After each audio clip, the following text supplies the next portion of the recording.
Josh BRAUN is a sales expert, and he shared a story and an email template a little while back on an episode of the Salesman Podcast. I'll link to the Salesman Podcast if you're not subscribed already in the description below this video. When Josh joined me on the Salesman Podcast, he shared how a single email led to a massive deal for his company, all because of one email that he sent that did a few very specific things. First off, Josh's email uncovered a problem for the buyer. Next, he created a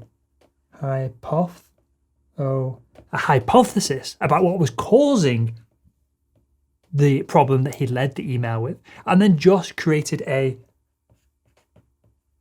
video explaining and showing a demo of how the problem could be solved using a real physical mock-up and a new way of doing things. Now, of course, I'm going to show you the email right now, but I wanted to explain these three things that Josh did: the problem, the hypothesis, the video, because then as you see the email, it's going to give you more context as to why it worked. So Josh's email was, for the past couple of weeks, I've invested considerable time reviewing GEICO's insurance quote and sign-up process. Yes, I study this kind of stuff for a living. That is really important. We'll come back to that in a second. I have an idea that might increase the amount of people that complete the sign-up process whilst improving the online customer experience. And Josh wraps up this email. This would be a link there to the video demo of the mock-up that he did of how he would solve the problem by saying, you can see a sneak peek here. Feel free to say no, but does this sound interesting?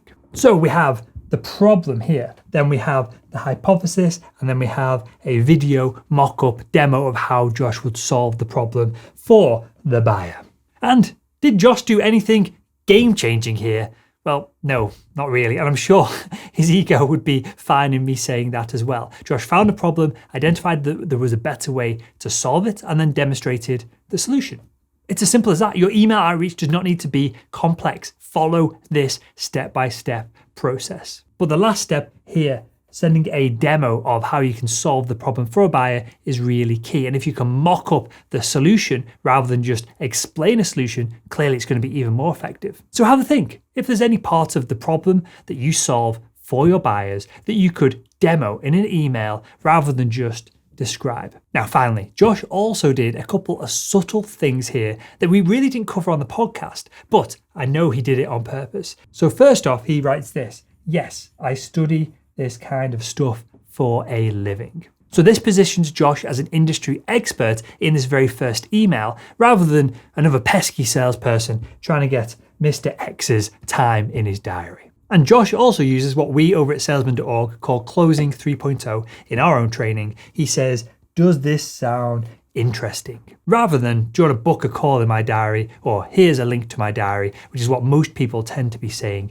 right now when they're doing their prospecting. Now, I've actually used a personalized, very similar email to what Josh recommends to secure a few of my own sales meetings. But it was this comment from Nicholas in our salesman.org member community. He'd listened to the podcast, he'd put this into practice. And it was this that triggered me to want to share this cold prospecting email template with you today. Nicholas shared that this cold email template was actually more effective at getting him a meeting than using conferences and even events, which cost tens of thousands of dollars every single time you want to approach them. That's pretty cool, right? So why not give this email template a try and report back if it works in the comments below. Of course, don't forget to personalize it. You can't use the exact email that Josh has used here, but have fun with it and let me know how it goes. Now, this was a much shorter and quicker and dirtier video than what we usually put together, but if you enjoy this shorter format, do leave a thumbs up below so we know to do more of it. Leave a thumbs down if you didn't like it and you didn't enjoy it,